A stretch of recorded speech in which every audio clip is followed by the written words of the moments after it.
जैसे कोई आतंकवादी हो नरेश मीणा, ऐसा बना दिया। तो ऐसा कुछ नहीं है, नरेश मीणा एक अच्छे लीडर हैं, मतलब अकेले होने के बावजूद भी वो लड़ाई पूरी दे रहे हैं, बचीड़ पूरी दे रहे हैं वो। हाँ, और तो हनुमान बेनीवाल बोलते हैं कि मैं माफ़ी नहीं मांगता। सही बोल रहे हो, उनके वो माफ़ी मांगेंगे उस दिन खत्म हो जाएंगे। किरोड़ीलाल मीणा शांत क्यों रहते हैं अभी? तूफान से पहले की शांति है, और देखना किरोड़ीलाल मीणा को मुझे लगता है कुछ बड़ा मिलेगा और बड़ी जिम्मेदारी मिलने वाली है, उनकी सारी मांगे पूरी होगी। अच्छा। पकड़ लिया, 50 नहीं पकड़ में है।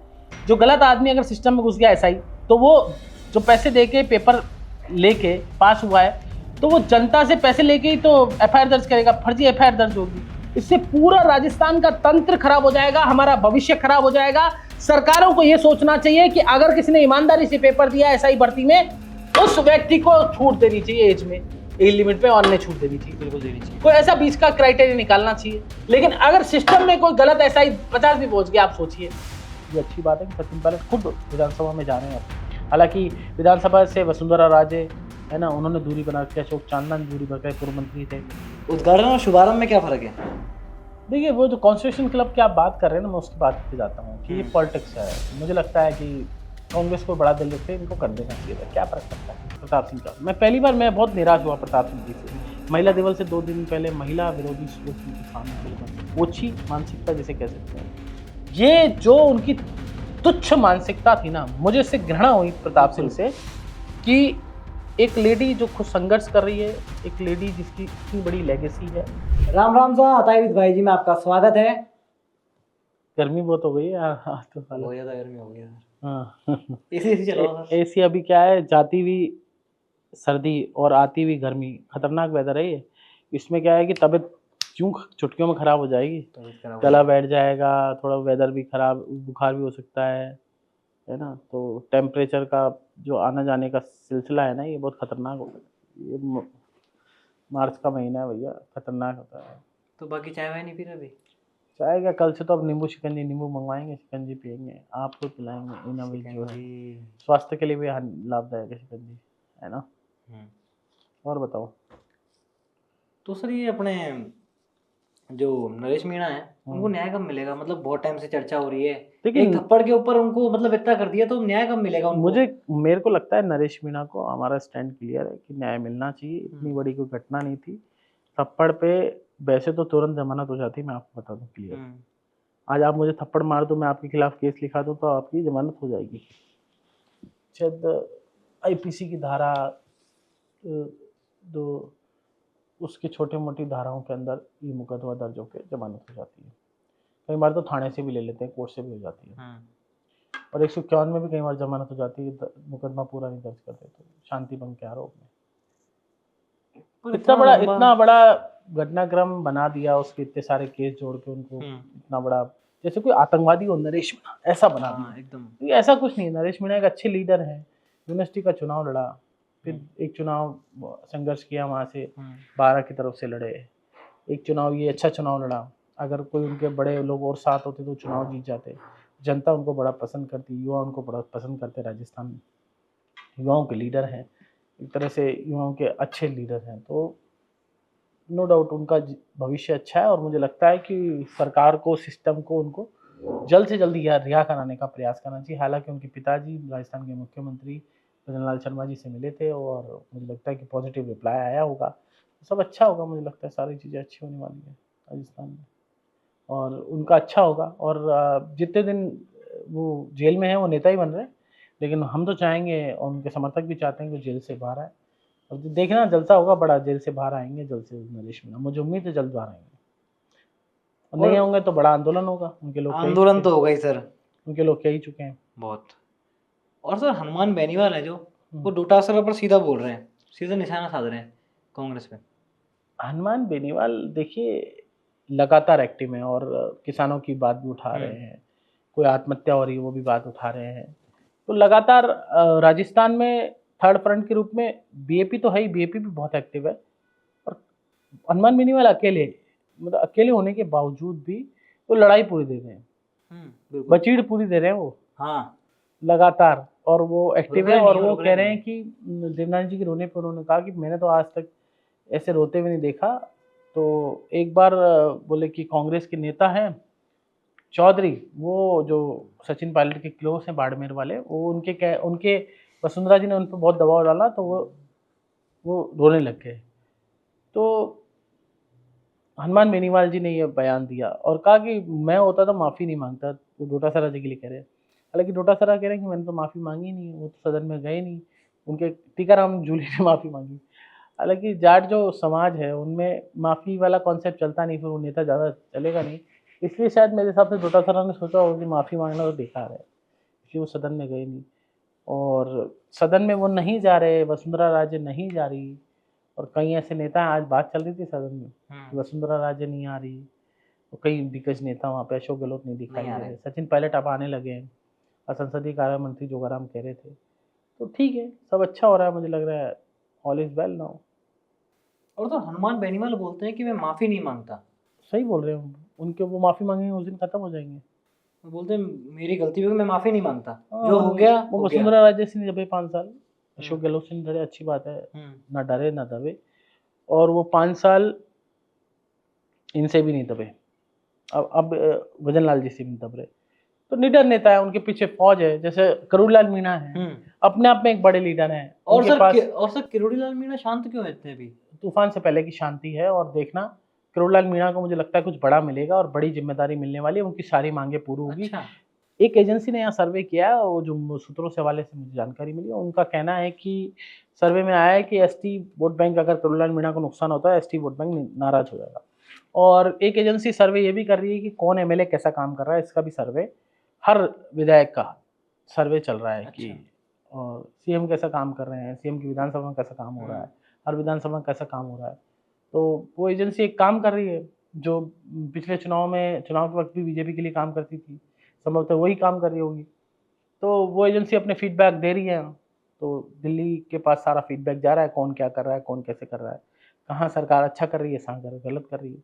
और हम भी देखिए पत्रकारिता करते हैं, तो सरकार अच्छा करती है तो अच्छा बता देते हैं, बुरा करती है तो बुरा बताते हैं। हम कोई बायस पत्रकारिता करते नहीं है ना, और हम डरते हैं नहीं इसलिए, क्योंकि हम सरकार अच्छा करती है तो अच्छा बताते हैं, बुरा करती है तो बुरा बता देते हैं। ऐसा नहीं कि रवीश कुमार और इन लोगों की तरह की सरकार मतलब मोदी सरकार बहुत अच्छा भी कर रही है तो भी बुरा बताते हैं, वो हमेशा बुरा क्रिटिसिज्म बताते हैं।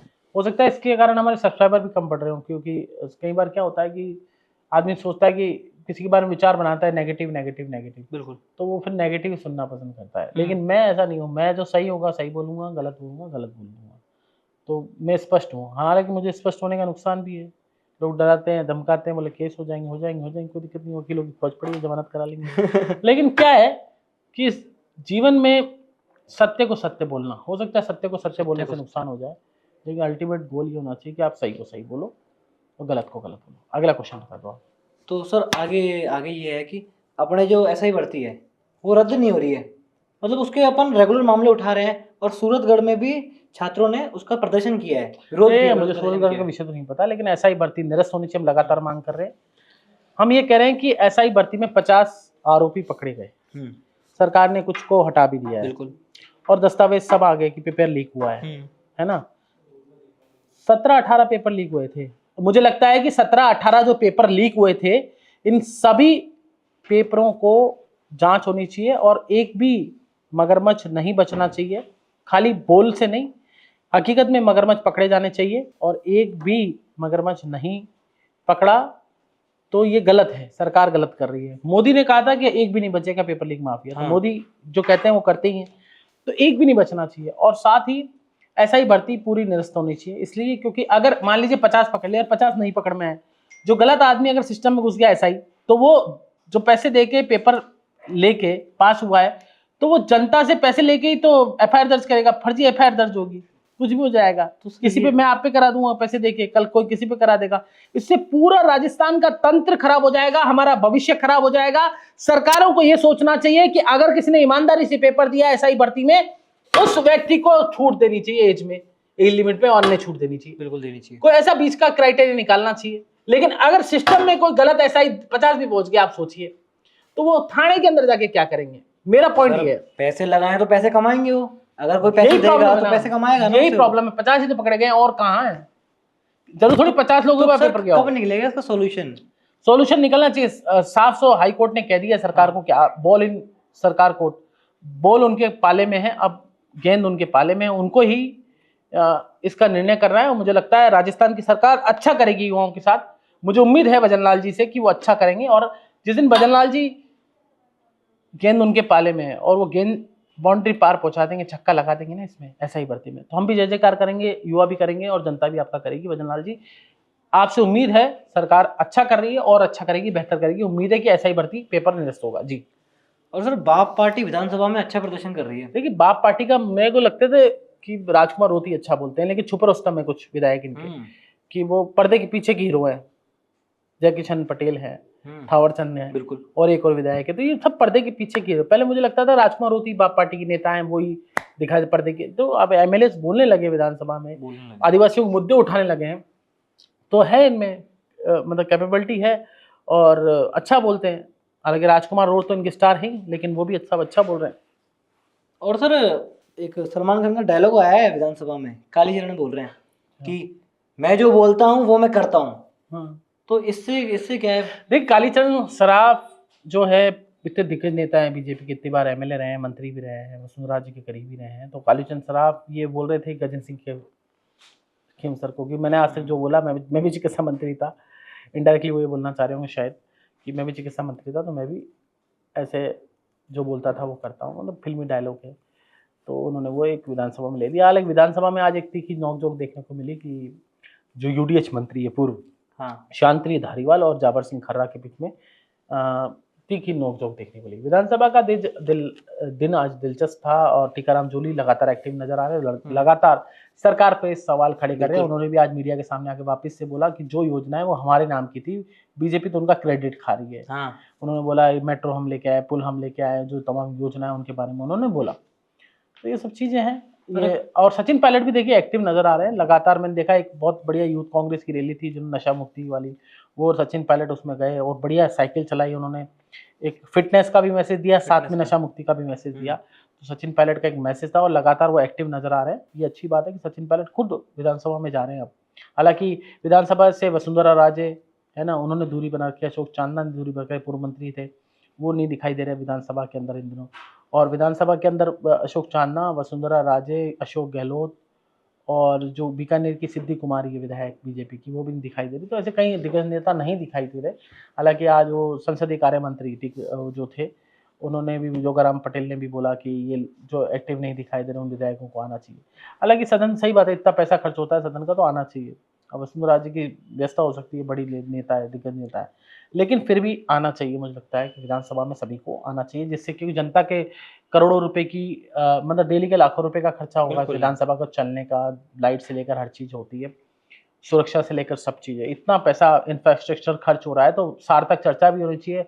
और विधानसभा में गाली गलौज, इस तरह का व्यवहार, इनोसेंस नहीं होना चाहिए और पॉजिटिव बहस विधानसभा के अंदर होनी चाहिए। और देखिए, जब विधानसभा के अंदर पॉजिटिव बहस होगी, पॉजिटिव बातें होंगी, तो जनता के लिए कुछ अच्छा होगा, राजस्थान की जनता के लिए। उम्मीद है राजस्थान की जनता के लिए अच्छा होगा, बस ये मैं कहना चाहता हूँ। और सर RRSB ने कैलेंडर जारी किया है भर्तियों को लेकर, तो उस पर क्या कहेंगे आप?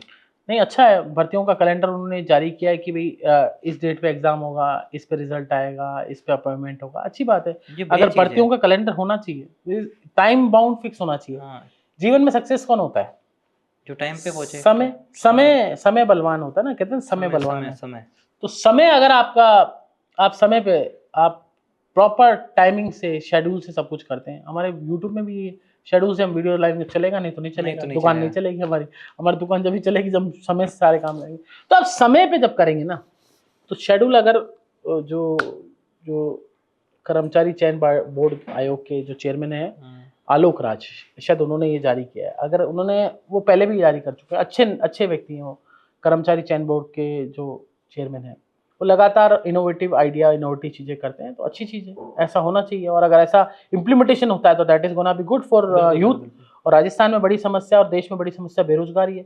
मुझे लगता है कि बेरोजगारों को भी सोचना चाहिए। सिर्फ आप एम्प्लॉयमेंट, सरकारी जॉब के भरोसे आपका सभी लोगों का जीवन नहीं चल सकता। भारत की जनसंख्या लगातार बढ़ रही है और बढ़नी भी चाहिए, कोई बड़ी बात नहीं है। लेकिन अगर जनसंख्या तक रेशो बढ़ रहा है तो हमें सरकारी नौकरी के अलावा और भी विकल्प देखने चाहिए। प्राइवेट नौकरियों में भी बहुत पैसा है, प्राइवेट आप बिजनेस करते हैं उसमें बहुत पैसा है, तो उस दृष्टि में भी जाना चाहिए थोड़ा सा। सिर्फ सरकारों को हम ब्लेम देते हैं हर बार कि बेरोजगार बैठा है, तो कमी खुद में है, हम कुछ और भी कर सकते हैं, ये भी सोच रखनी चाहिए पॉजिटिव। और सर एक हालांकि सरकारी नौकरी मैं राजस्थान के कुछ ग्रामीण इलाके ऐसे जानता हूँ, उनकी शादी जब होती है सरकारी, कुछ कास्ट भी ऐसी है शादी सर होती है, अच्छी शादी जब भी होती है, अच्छी लड़की जब भी मिलती है जब गवर्नमेंट जॉब का। तो ये जो ये वाला सोच है ना, ये थॉट लेवल भी मुझे लगता है कि सामाजिक जागरूकता जरूरी है इसमें भी।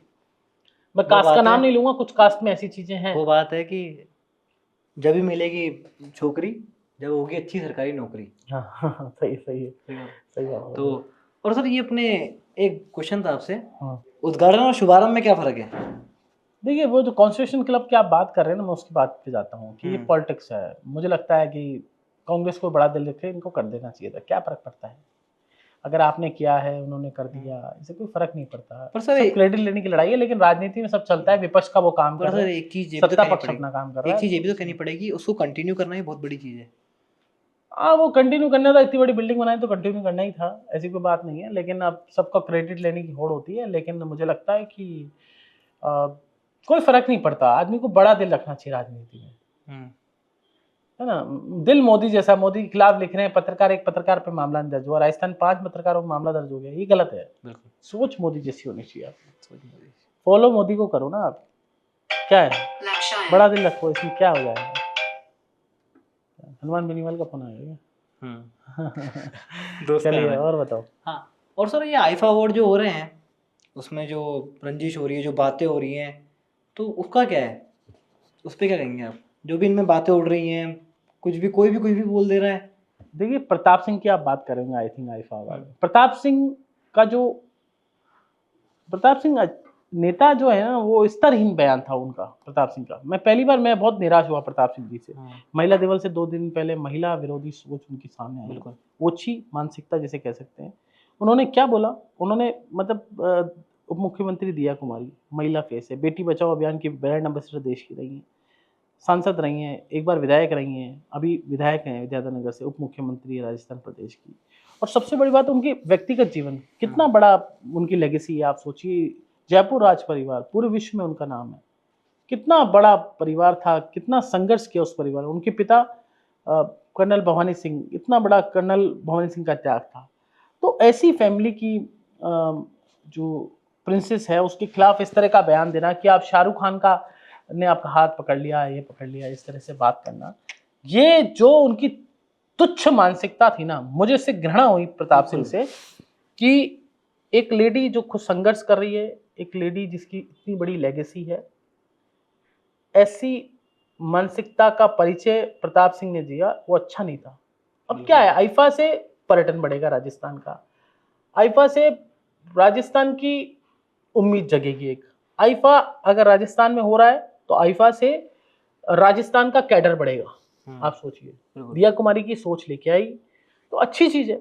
हालांकि मुझे किसी ने कहा, मैंने कहा कि हमारे वो एक्रेडिटेशन नहीं हुआ मीडिया वाला, तो हमें 4 पास उपलब्ध करा दो किसी अधिकारी को। तो उसने मुझे कहा कि CMO all have all this pass. तो मैंने कहा चलो ठीक है, सीएमओ के पास होंगे, पास देने का अधिकार सीएमओ के पास है। तो मैंने फिर किसी को फ़ोन भी नहीं किया। ये तो मैं वैसे जानकारी के लिए बता रहा हूँ, सूत्रों से जो जानकारी है, आई एम नॉट श्योर, हो सकता है नहीं हो। और आईफा वाले कंपनी ने लोग कह रहे हैं कि पोस्टर नहीं लगा दिया कुमारी के सब जगह, मुख्यमंत्री जी के लगाया, लेकिन उनको भी सोचना चाहिए, महिला दिवस पे आप कार्यक्रम कर रहे हो तो उप मुख्यमंत्री महिला है, तो आप भी ऐसा सोच तो मत रखो, लगाने चाहिए पोस्टर में फोटो, इससे क्या फर्क पड़ता है। तो आईफा एक अच्छा आयोजन है, उसको पॉजिटिव लेना चाहिए पर्यटन के सेंस में। अब देखो, स्टार होता है, किसी जाति धर्म का स्टार नहीं होता, और उसको जातियों और धर्मों से नहीं जोड़ना चाहिए, बिल्कुल है ना। मोदी जी तो सबको बुलाते हैं, शाहरुख खान को बुलाते हैं, सलमान खान को बुलाते हैं, सभी को बुलाते हैं, सारे खानों को बुलाते हैं। और प्रतिभा होती है, ऐसी सोच, नेगेटिव सोच नहीं रखनी चाहिए, सकारात्मक सोच रखनी चाहिए। और मुझे लगता है प्रताप सिंह को भी ऐसे नीचे स्तर के बयान टीआरपी के कारण नहीं देने चाहिए जो वो दे रहे हैं। सही कह रहे हैं। और क्या है दुकान में सामान?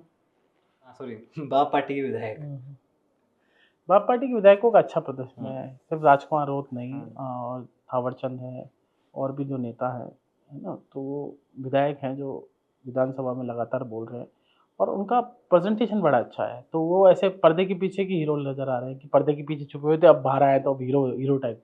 तो अच्छा प्रदर्शन है सभी का, बाप पार्टी इज गुड। तीसरे मोर्चे के रूप में खड़ी हो रही हुई पार्टी है। हालाँकि इससे बीजेपी को कम नुकसान है, कांग्रेस पार्टी को ज़्यादा नुकसान है, क्योंकि अगर ये पूर्वी राजस्थान में आते हैं तो ये कांग्रेस की वोट बैंक है। जहाँ वो मेवाड़ के अंदर, मेवाड़ से उदयपुर वाली बेल्ट में अगर ये खड़े हुए हैं बागड़ वाले क्षेत्र में बाप पार्टी, तो वो नुकसान बीजेपी को कम है, कांग्रेस को ज़्यादा है। हालाँकि बीजेपी को भी है, लेकिन कांग्रेस को ज़्यादा है। तो ये चिंतनीय विषय कांग्रेस पार्टी के लिए है, और कांग्रेस पार्टी मुझे लगता है अल्टीमेट अब अलग लीडरशिप की तरफ बढ़ना चाहिए उनको, और भविष्य अच्छा है कांग्रेस का अगर अच्छे से काम करेगी। राजस्थान में बहुत संभावना है, देश में भी संभावना है, लेकिन आपको सोच पॉजिटिव रखनी चाहिए। ऐसा नहीं कि विपक्ष है तो हर बात का ही विरोध करोगे, सही बात है ना, नंबर बढ़ाने के लिए विरोध करोगे, तो आपको सोच पॉजिटिव रखनी चाहिए। और लेकिन गोविंद डोटासरा भी अच्छा कर ही रहे हैं।